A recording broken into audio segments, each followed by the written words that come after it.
दोस्तों नमस्ते। दोस्तों स्वागत है आप सभी का एक बार फिर से हमारे इस चैनल पर। दोस्तों आज हम बात करने वाले हैं 30-40 साल पहले के गांव के जीवन के बारे में। दोस्तों उस वक्त गांव के लोगों की जिंदगी उतनी आसान नहीं हुआ करती थी जितनी आजकल है। सुबह उठते ही सभी लोग अपने अपने काम पर लग जाया करते थे। छोटी से छोटी चीज़ों के लिए मेहनत बहुत ज़्यादा करनी पड़ती थी। मेहनत बहुत ज़्यादा थी लेकिन सुकून भी था। दोस्तों उन दिनों गाँव में ज़्यादातर खपड़ेल और छप्पर की मकान हुआ करती थी। आंधी और बारिश के मौसम आने से पहले इन कच्चे मकानों को ठीक किया जाता था और अगर मकान ज़्यादा पुराना हो जाता था तो उस पर नया छप्पर लगाया जाता था।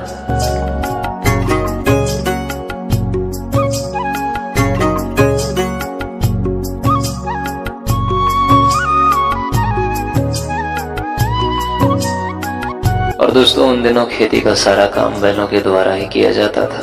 खेतों में हल देना, धान के पौधों को खेत तक ले जाना, खेतों में पानी देना, फसल की कटाई के बाद उसको घर लाना और फसल को तैयार भी बैलों के द्वारा ही किया जाता था।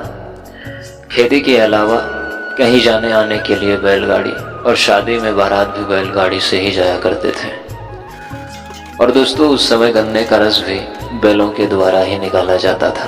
और दिन भर की थकान के बाद शाम को रेडियो पर विविध भारती की सुरीली तान मानो सारी थकान दूर हो जाती थी और बहुत ही खूबसूरत नज़ारा होता था। वो बुजुर्गों की लगी चौपाल, इधर उधर की बातें और आने जाने वाले लोगों को टोकना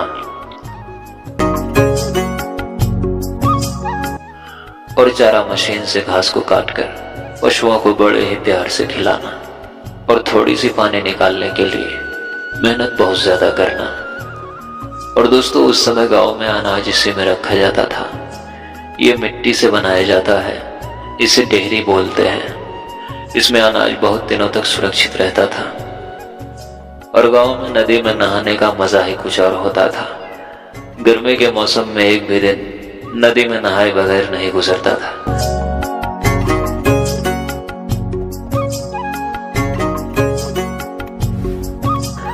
और दोस्तों सुबह होते ही सारे पशु खेत की तरफ निकल जाते थे अपने भोजन के लिए।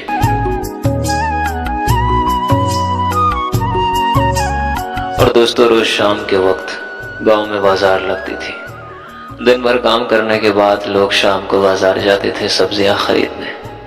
वो शाम के वक्त लगने वाली बाजार का दृश्य ही कुछ और होता था।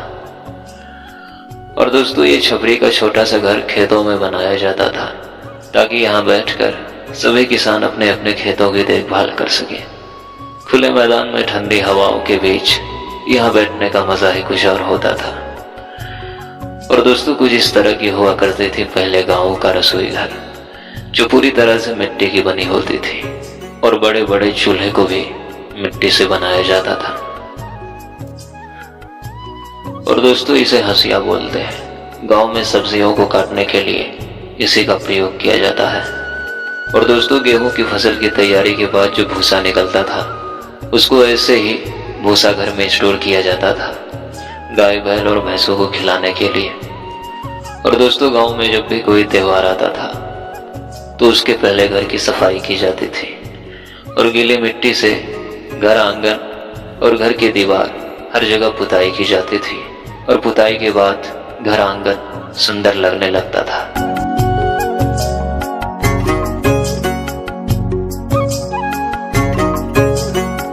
और दोस्तों उस समय जब गांव की महिलाएं कुएं से पानी भर के लाते थे तो उसको मिट्टी के घड़े में स्टोक करके रखा जाता था खाना बनाने और पीने के लिए।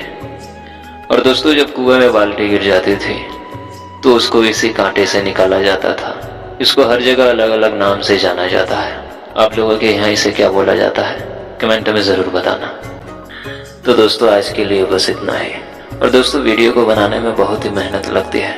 प्लीज़ आप लोग चैनल को सब्सक्राइब कर दीजिए। मिलते हैं फिर से किसी ऐसी ही पुरानी यादों के साथ। तब तक के लिए धन्यवाद।